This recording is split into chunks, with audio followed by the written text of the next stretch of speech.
जादुई सिलाई मशीन। सुंदरपुर नाम के गांव में एक राम नाम का किसान अपनी पत्नी गीता और दोनों बच्चों के साथ रहा करता था। उसके दोनों भी बच्चे बहुत ही होशियार थे।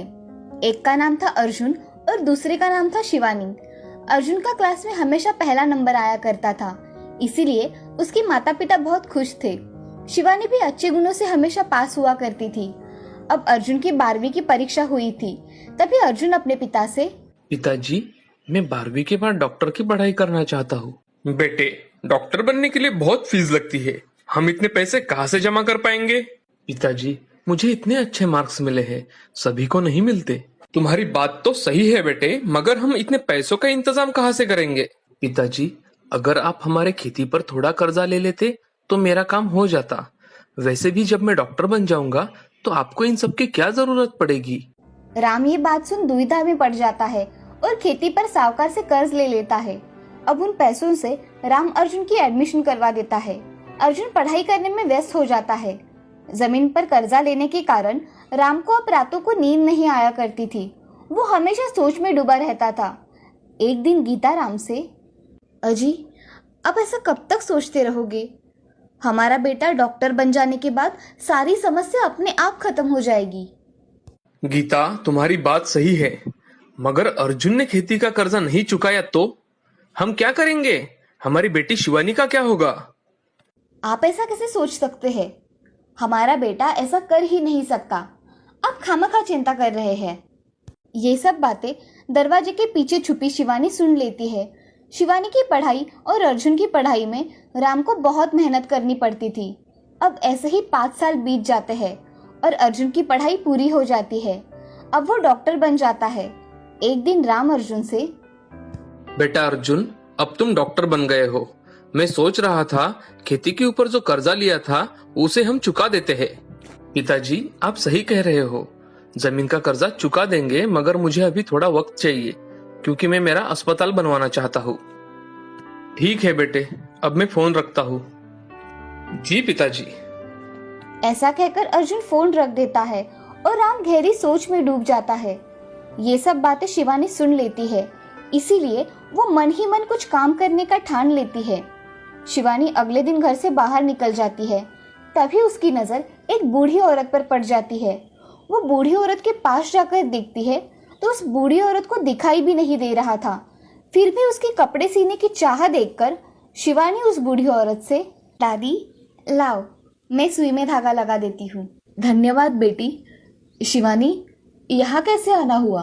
दादी, मैं यहाँ से जा रही थी, आपको देखा तो आपकी मदद करने चली आई। क्या हुआ है शिवानी? बड़ी चिंता में दिखाई दे रही हो। दादी, मुझे खुद से कुछ काम करना है और अपने बाबा की मदद करनी है। बूढ़ी औरत थोड़ा सोचकर शिवानी से कहती है, शिवानी, क्या तुम्हें सिलाई आती है? नहीं दादी, मुझे सिलाई नहीं आती और मेरे पास सिलाई मशीन भी तो नहीं है। अरे शिवानी, इसमें कौन सी बड़ी बात है? तुम्हें मैं सिलाई सिखा दूंगी और ये मेरी सिलाई मशीन तुम लेकर जाओ। अब मुझसे पहले जैसा काम भी नहीं होता, मगर मेरे पास आपको देने के लिए पैसे भी नहीं है। शिवानी, तुम जब कमाने लगोगी ना तो मुझे मेरे पैसे लाकर देना। अब तुम मेरे पास रोज सिलाई सीखने आना, मैं तुम्हें सिलाई सिखा दूंगी। जी दादी। ऐसा कहकर शिवानी अपने घर चली जाती है। बूढ़ी औरत मन में सोचती है, मैंने शिवानी को मशीन देने का सही निर्णय लिया है। उसे तो ये पता भी नहीं कि ये मशीन जादुई है। उसे जल्द ही पता चल जाएगा तो उसके सारे दुख दूर हो जाएंगे। शिवानी घर आकर अपना काम करने लगती है। अब अगले दिन शिवानी बूढ़ी दादी के यहाँ सिलाई का काम सीखने चली जाती है। दादी उसे सब काम निपुणता से सिखाती है। उसकी काम करने की चाह देख बूढ़ी दादी खुश हो जाती है। 8 दिनों बाद शिवानी सिलाई मशीन लेकर अपने घर चली जाती है। घर जाकर शिवानी भी ड्रेस सिलाती है। तभी उसके पास उसकी पड़ोसी कमला आ जाती है। कमला गीता से, अरे गीता, तुम्हारी शिवानी कपड़े सिलाती है क्या? हाँ, उसने अभी अभी सिलाई करना सीखा है। वो बहुत अच्छे कपड़े सिलाती है। मुझे भी एक ड्रेस सिलाना था मेरी बेटी के लिए। क्या शिवानी सिला देगी? हाँ देगी ना। आप उसके नाप का एक ड्रेस शिवानी को दे दीजिए, शिवानी सिलवा देगी। ठीक है। ऐसा कहकर कमला अपने घर चली जाती है। वो अपने बच्ची का ड्रेस लेकर शिवानी को दे देती है और शिवानी से, इस कपड़े का बहुत अच्छा ड्रेस बनाना, मेरी बेटी परी लगनी चाहिए। जी। ऐसा कहकर शिवानी उस ड्रेस को काटकर अच्छी तरह से ड्रेस बनाती है। वो ड्रेस इतना अच्छा बनता है कि उसकी सहेलियां भी उससे ड्रेस सिलाने के लिए आ जाती है। अब कुछ ही दिनों में शिवानी बहुत अच्छे से ड्रेस सिलने लगी थी। अब उसके पास थोड़े बहुत पैसे जमा हो जाते हैं। उन पैसों को लेकर शिवानी बूढ़ी औरत के पास चली जाती है। दादी, आप कहाँ हो? मैं यहाँ हूँ शिवानी, कमरे में। शिवानी कमरे में चली जाती है और बूढ़ी दादी को कुछ पैसे देकर कहती है, दादी, ये मैंने कुछ पैसे जमा किए हैं, ये लो सिलाई मशीन के पैसे, बाकी के बाद में दे दूंगी। शिवानी, मुझे इन पैसों की कोई जरूरत नहीं है, तुम इसे अपने पास ही रखो। और मैं तुम्हें एक राज की बात बताने वाली हूँ, वो ध्यान से सुनना। क्या बात है दादी? शिवानी, मैंने तुम्हें जो मशीन दी है वो जादुई मशीन है। तुम उसके सामने रात को कपड़े काट कर रख दो, सुबह सब कपड़े सिलवा के तैयार हो जाएंगे। मगर अब तक तो ऐसा कुछ नहीं हुआ दादी। क्योंकि अब तुम काम में निपुण हो गई हो, कमाने के काबिल बन गई हो, इसीलिए मैंने तुम्हें ये बात अब बताई है। आज से सिलाई मशीन तुम्हारी सहायता करेगी। धन्यवाद दादी, आपने मेरी बहुत मदद की है। जाओ और अपना काम करो। जी दादी। ऐसा कहकर शिवानी अपने घर चली जाती है। घर जाकर रात के समय शिवानी उस मशीन के सामने एक कपड़ा रख देती है और सोने चली जाती है। सुबह जब शिवानी उठती है तो उस कपड़े का ड्रेस सिला के रखा हुआ था। अब शिवानी ऐसे ही बहुत सारे ड्रेस सिलाया करती थी। उसके सिलाए हुए ड्रेस सभी को बहुत पसंद आया करते थे। अब शिवानी की ड्रेस देख एक दिन स्कूल की प्रिंसिपल उसे बुला लेती है और शिवानी से, शिवानी, मैंने सुना है तुम बहुत अच्छे ड्रेस सिलाती हो। जी मैडम, जिसको जैसे ड्रेस चाहिए मैं वैसे ही सिला के दे देती हूँ।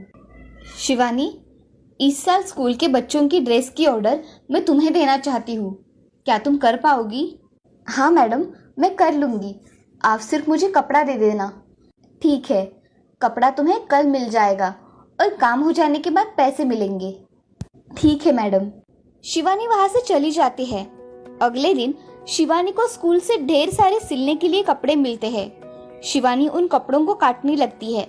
कुछ समय बाद शिवानी बहुत सारे कपड़े काटकर सोने चली जाती है। सुबह जब शिवानी उठती है तो उसे सारे कपड़े सिले हुए दिखते हैं। उसके सारे कपड़े 5 दिन में सिलाकर तैयार हो जाते हैं। तभी शिवानी वो कपड़े स्कूल में दे आती है।